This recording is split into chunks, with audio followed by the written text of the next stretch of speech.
Hare Krishna, welcome to channel the way of love. तो CUET PG के form out हो चुके हैं।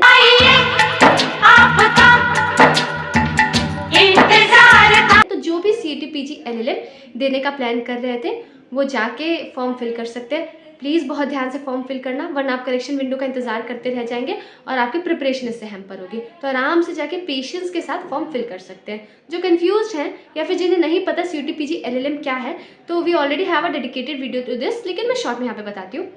बेसिकली एलएलएम करने के लिए जैसे आप लोग क्लैट पीजी का फॉर्म फिल करते थे, उसमें पीएसयूज भी होते थे, ठीक है, कि अगर आपके अच्छे रैंक है तो आप जो है पीएसयूज में अप्लाई कर सकते हैं। लेकिन यहाँ पे ऐसा कुछ नहीं है, ये सिर्फ और सिर्फ एलएलएम के लिए है। और ये बहुत अच्छा उनके लिए है जो 2 ईयर वाला एलएलएम करना चाह रहे हैं। इसमें सेंट्रल स्टेट यूनिवर्सिटीज़ पार्टिसिपेट कर रही हैं, लाइक डीयू, बीएचयू, बीबीयू, ठीक है। 1 ईयर वाला भी जो एलएलएम करना चाहता है किसी सेंट्रल स्टेट यूनिवर्सिटी से, तो यहाँ पे 1 ईयर वाला एलएलएम भी अवेलेबल है। तो बेसिकली ये जो है एलएलएम के लिए है, ठीक है।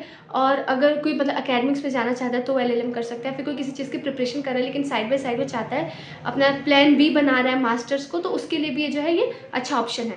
You can go for this, ठीक है। अब यहाँ पे मैं थोड़ा सा एग्ज़ाम के बारे में अगर मैं आपको बताऊँ तो एग्ज़ाम जो है डिफ़िकल्टी लेवल ऐसा कोई बहुत ज़्यादा हाई नहीं है, you can easily crack it. बस एक सही स्ट्रेटजी में प्रिपरेशन होनी चाहिए, ठीक है। मैं आपको आगे वीडियो में बताने वाली हूँ। तो सबसे पहले बात करते हैं सिलेबस की।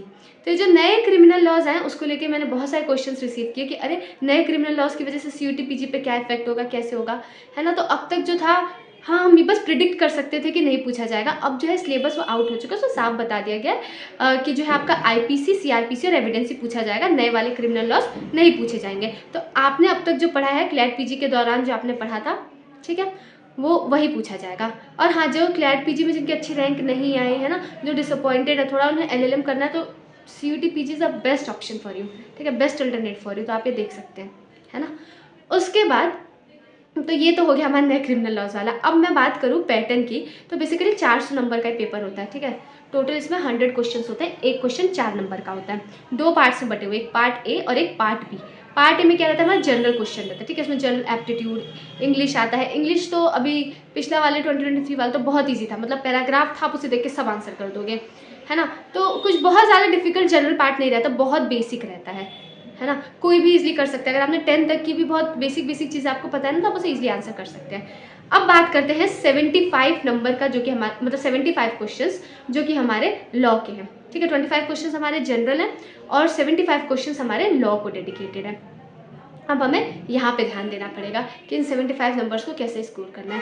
तो अगर मैं सिलेबस देखूँ इस बार का, तो पिछली बार जो सिलेबस था वो मतलब मैंने वीडियोस में भी दिखा रखा है कि उन लोगों ने मतलब किस तरीके से सिलेबस को ऐसा लग रहा था कहीं से कॉपी पेस्ट कर दिया गया है। लेकिन इस बार मैंने सिलेबस देखा वो बहुत ज़्यादा वाइड है और उसके अंदर बहुत सारी चीज़ें इंक्लूड करी गई हैं। जैसे मैं आपको बताती हूँ क्या क्या इंक्लूड किया गया उसमें से। तो अगर सिलेबस देखें तो यहाँ पे सबसे पहले हमें कॉन्ट्रैक्ट एक्ट दे रखा है, और फिर हमें यहाँ पे देखो बता रखा है कि कॉन्ट्रैक्ट एक्ट में मतलब स्पेसिफिकली कि क्या क्या पूछेंगे, ठीक है। फिर हमारा कॉन्स्टिट्यूशन दे रखा है, इसे भी डिफाइन कर रखा है कि क्या क्या पूछा जाएगा। लॉ ऑफ टॉर्ट्स दे रखा है, हिंदू लॉ दे रखा है, आईपीसी दे रखा है, इसमें बता रखा है क्या क्या पूछा जाएगा। फिर आपका कॉन्ट्रैक्ट 2 है, फिर कंपनी लॉ है, आपका प्रॉपर्टी लॉ है, एडमिनिस्ट्रेटिव लॉ है, Mohammedan law and Indian succession act, ये सब पहले भी था। एनवायरमेंटल लॉ भी था, हमारे पास लेबर लॉ भी है, फिर सीआरपीसी है। फिर उसके बाद हमारे पास जेजे एक्ट है, उसके बाद प्रोबेशन ऑफ ऑफेंडर्स एक्ट, मतलब कुछ ऐसे ऐसे नए नए एक्ट्स डाले गए हैं।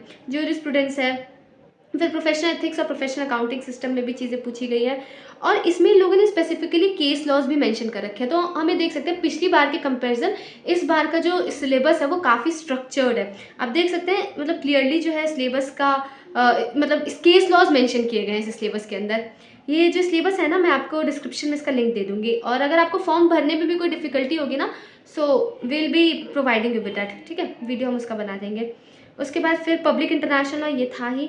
फिर human rights law and practice, ये जो है इसमें देखो इन्होंने कुछ कुछ चीज़ें डाली हैं, ठीक है। Protection of human rights at national level, तो इसको थोड़ा सा पढ़ना पड़ेगा। फिर राइट टू इन्फॉर्मेशन एक अलग से डाला गया। बैंकिंग लॉ है हमारे पास, इंश्योरेंस लॉ है, फिर अल्टरनेटिव डिस्प्यूट रेजोल्यूशन, सीपीसी है हमारे पास, लिमिटेशन एक्ट है, और आईपीआर के आईपीआर 1 भी दे रखा है, आईपीआर 2 भी दे रखा है, इंटरप्रिटेशन स्टैट्यूट्स दे रखा है। कॉम्पिटिशन लॉ में तो कुछ ऐसे एक्ट्स मेंशन कर रखे हैं कि इसमें तो आप अगर कंपटीशन लॉ का सिलेबस पढ़ोगे तो देखोगे इसमें यूनिट 2, यूनिट 3, मतलब क्या क्या इन्होंने एक्ट्स मेंशन कर रखे हैं। स्ट्रक्चर तो बना रखा है लेकिन काफ़ी ब्रॉड सिलेबस है, बहुत ज़्यादा, मतलब 75 क्वेश्चन है और इतनी सारी चीज़ें हैं, ठीक है। उसके बाद एविडेंस है, टैक्सेशन है और IPR 2 है, फिर white collar crimes, privileged class deviance, ये सब चीज़ें हैं।